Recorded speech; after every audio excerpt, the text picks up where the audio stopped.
What you're seeing was never meant to be public.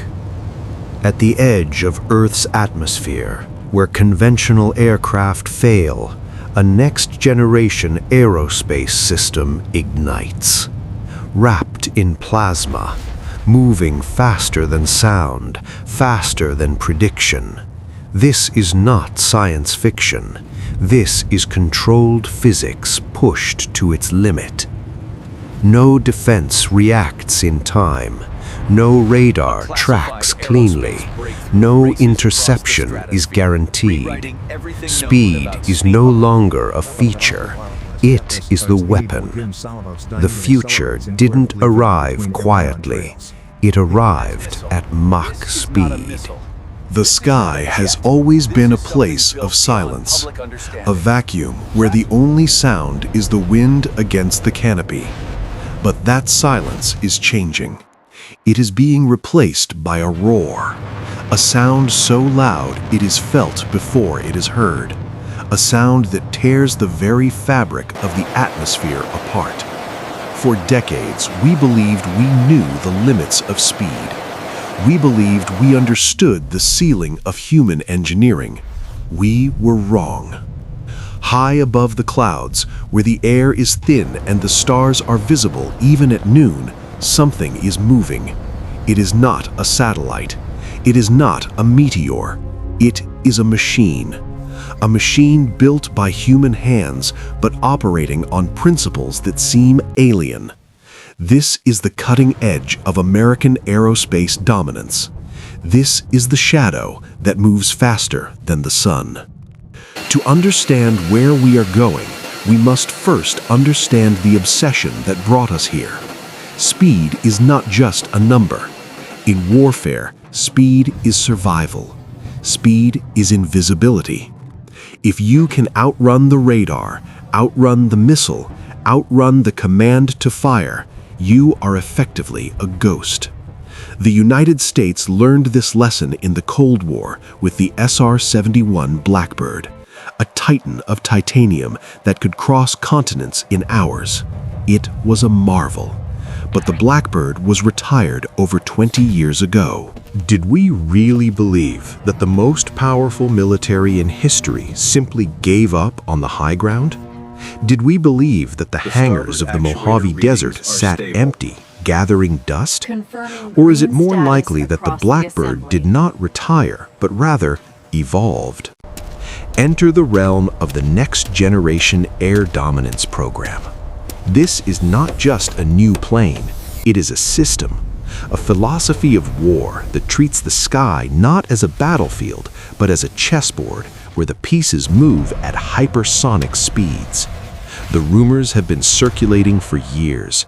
Grainy photographs, unexplained sonic booms over Los Angeles, seismographs registering tremors that feel like earthquakes but travel like aircraft. We are talking about the transition from stealth to speed. Stealth was the king of the 1990s and 2000s. Being invisible to radar was the ultimate defense. But radar has evolved. Quantum radar and low-frequency arrays are making true invisibility harder to achieve. The solution? Be too fast to hit. This brings us to the propulsion revolution. Traditional jet engines compress air, mix it with fuel, and ignite it. It is a violent, powerful process, but it hits a wall. Physics dictates that around Mach 3, the air entering the engine is too hot and too fast to manage. The engine melts. To go faster, you need to change the rules. You need a scramjet. A supersonic combustion ramjet breathes fire. It does not have moving parts to compress the air. It uses the sheer speed of the aircraft to force oxygen into the chamber. It's like keeping a candle lit in a hurricane. For years, this was theoretically possible, but practically impossible. Materials would vaporize, fuel would not ignite fast enough. But recent breakthroughs suggest the code has been cracked. Imagine an aircraft that takes off from a runway in Nevada, accelerates to Mach 3 using a turbine engine, and then, at the edge of space, engages a scramjet to push past Mach 6. Mach 7, Mach 10. At these speeds, you are not just flying, you are riding a shockwave. The air in front of the jet turns into plasma, an ionized gas that glows with the heat of a star. This plasma sheath does something incredible. It absorbs radar waves. The friction that should destroy the aircraft becomes its cloak. It is the ultimate irony of physics. By burning through the sky, you become invisible to the electronic eyes watching below. But speed is only half of the equation. Intelligence is the other. The pilot of the future is not just a stick and rudder operator. They are a mission commander overseeing a fleet of loyal wingmen. But these wingmen are not human. They are autonomous drones powered by artificial intelligence, flying in perfect formation with the mothership.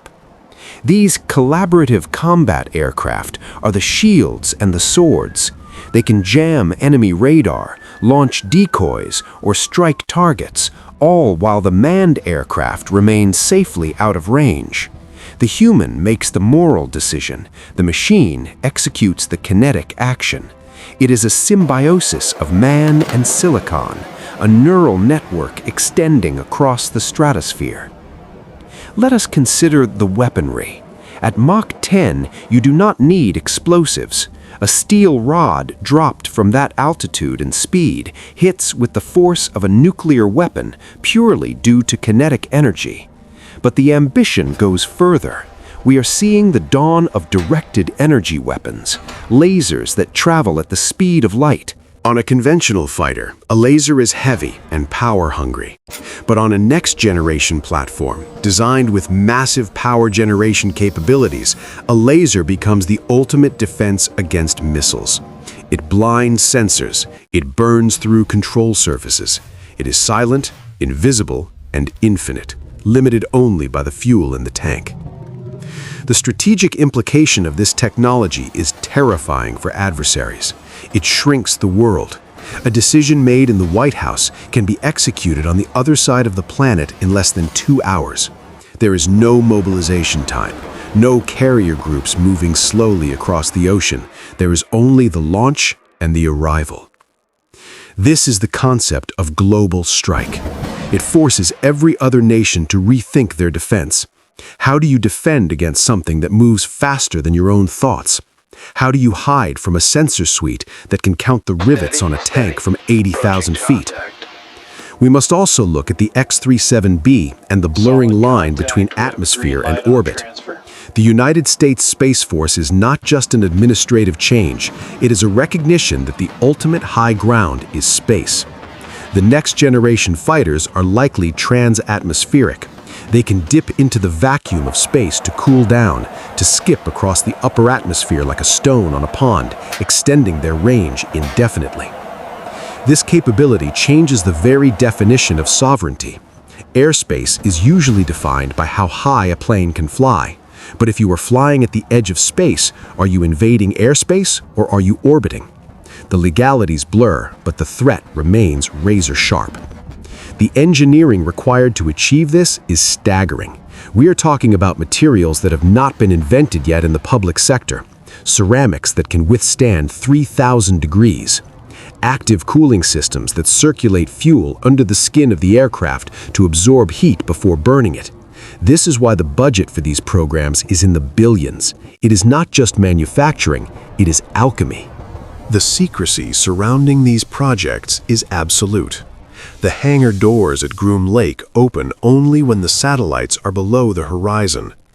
The people working on these machines live in a world of silence. They cannot tell their families what they do. They build the future in the dark so that it can light up the sky when called upon. Critics argue that this technology is an escalation, that it invites an arms race. And they are right. Russia and China are pouring resources into their own hypersonic programs. We are witnessing a new Cold War, but this one is not fought with stockpiles of nuclear warheads. It is fought with algorithms and aerodynamics. It is a race to see who can master the physics of the extreme. But there is another angle: deterrence. The philosophy that the only way to prevent war is to be so overwhelmingly powerful that no one dares to attack. The Dark Star, or whatever the classified designation may be, is a peacekeeper in the most aggressive sense. It exists to say, we are watching, we are faster, and we are untouchable. As we look at the computer-generated concepts and the leaked memos, we have to ask ourselves, what else is out there? If this is what they're hinting at, what are they hiding? History tells us that the military reveals technology only when it has been replaced by something better. The F-117 Nighthawk was flying for a decade before the public saw it. So, if we are hearing about Mach 5 now, perhaps the reality is Mach 10. Perhaps the engines we speculate about are already obsolete. Perhaps right now, as you listen to this, there is a shadow passing over your head, too high to see, too fast to hear, watching the world with electronic eyes. The future of air superiority is not about dogfighting. It is not about Top Gun maneuvers. It is about systems dominance. It is about an integrated web of data, speed, and firepower that creates a kill web no enemy can penetrate. The pilot is the architect of this web. We are standing on the precipice of a new era in aviation. The propeller gave way to the jet. The subsonic gave way to the supersonic, and now the supersonic is giving way to the hypersonic. It is a brave new world of ionization and shock waves. The United States has always defined itself by its ability to innovate under pressure. From the Wright brothers to the Apollo program, the push into the unknown is written into the national DNA. This next generation of technology is the latest chapter in that story. It is a story of fire and steel, of daring and discipline. So the next time you look up at the night sky and see a shooting star that seems to move a little too deliberately, do not just make a wish. Wonder. Wonder if you are witnessing the silent guardian of the upper atmosphere. Wonder about the men and women who built it, and realize that the future is not coming, it is already here, hiding in the glare of the sun. This is the reality of the next generation, hidden, dangerous, and undeniably powerful. The sky no longer belongs to the birds, it belongs to the fastest, and the race has just begun.